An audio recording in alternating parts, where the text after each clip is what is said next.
నమస్తే. జగన్ సర్కార్‌కు హైకోర్టు మరోసారి మొట్టికాయ వేసిందనే చెప్పాలి. ముఖ్యంగా గతంలో విశాఖపట్నానికి కొన్ని కీలకమైనటువంటి శాఖలను మార్చాలి. దానికి సంబంధించి అక్కడ ఉన్నటువంటి వసతులను చూడండని ప్రభుత్వం ఒక ఆదేశం జారీ చేసింది. దానికి సంబంధించి ఒక కమిటీని కూడా ఏర్పాటు చేసింది.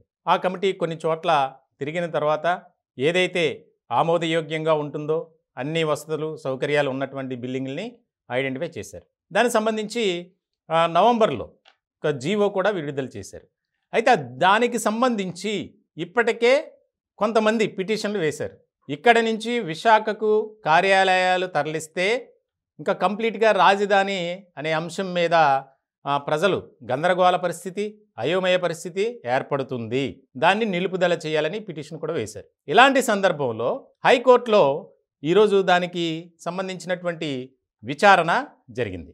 ఎట్టి పరిస్థితుల్లో అమరావతి నుంచి ప్రభుత్వ కార్యాలయాలని తరలించడానికి వీల్లేదు అని చెబుతూ త్రిసభ్య కమిటీకి అది ట్రాన్స్ఫర్ చేశారు.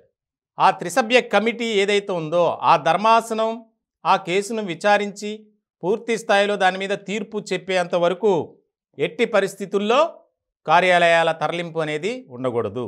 ఒక పక్కన ప్రభుత్వం క్రిస్మస్ తర్వాత ఖచ్చితంగా ప్రభుత్వ కార్యాలయాలు కొన్నింటిని, ముఖ్యంగా సీఎం కార్యాలయంతో పాటు కొన్ని కీలక విభాగాలను మార్చుతున్నామని ఒక ప్రకటన చేసింది.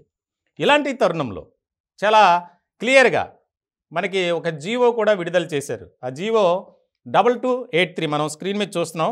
22/11/2023 అంటే నవంబర్ 22వ తారీఖున దానికి సంబంధించి గవర్నమెంట్ ఆఫ్ ఆంధ్రప్రదేశ్ అబ్స్ట్రాక్ట్ దానికి కూడా ఒక మెలిక పెడుతూ గవర్నమెంట్ చాలా తెలివిగా వ్యవహరించింది. ఏపీ రీఆర్గనైజేషన్ యాక్ట్ 2014 అని చెప్తూ అభివృద్ధిలో భాగంగా మేము కార్యాలయాలను తరలిస్తున్నాం అని చెప్పి జీవోలో పేర్కొంది. దానికి సంబంధించి మనం చూస్తున్నాం జీవోను కూడా కాపీని. దీనికి ముఖ్యంగా దీనిపై విమర్శలు కూడా బాగా వినిపించాయి. ఇలాంటి క్రమంలో కార్యాలయాల తరలింపు చెయ్యొద్దు అని చెప్పి హైకోర్టు ఒక దిశానిర్దేశం చేసింది. ఇప్పటికే గతంలో చాలా సందర్భాల్లో ప్రభుత్వానికి హైకోర్టు కానీ సుప్రీంకోర్టు కానీ మొట్టికాయలు వేసింది. ఆల్రెడీ కొంతమంది దీనిపై పిటిషన్ వేసినటువంటి వ్యక్తులు కూడా చెబుతూనే ఉన్నారు, కోర్టుల మీద మాకు నమ్మకం ఉంది.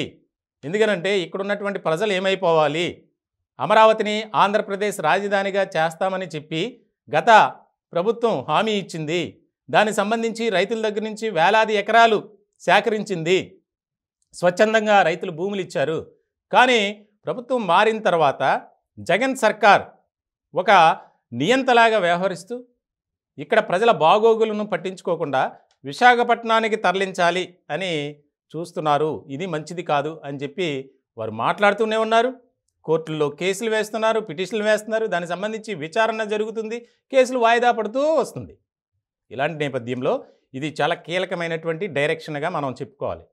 వాస్తవానికి డిసెంబర్ 25 తర్వాత దానికి ముహూర్తం కూడా కన్ఫర్మ్ చేశారు. విశాఖకు తీసుకువెళ్ళాలి, ఎలాగైనా సరే ఒక 4-5 డిపార్ట్మెంట్స్ అన్న ముందు పెడితే అక్కడి నుంచి పరిపాలన జరుగుతుంది అని చెప్పి యోచించినటువంటి సీఎం జగన్మోహన్ రెడ్డి గారికి ఇది ఒక పెద్ద ఉలిక్కిపాటనే చెప్పాలి.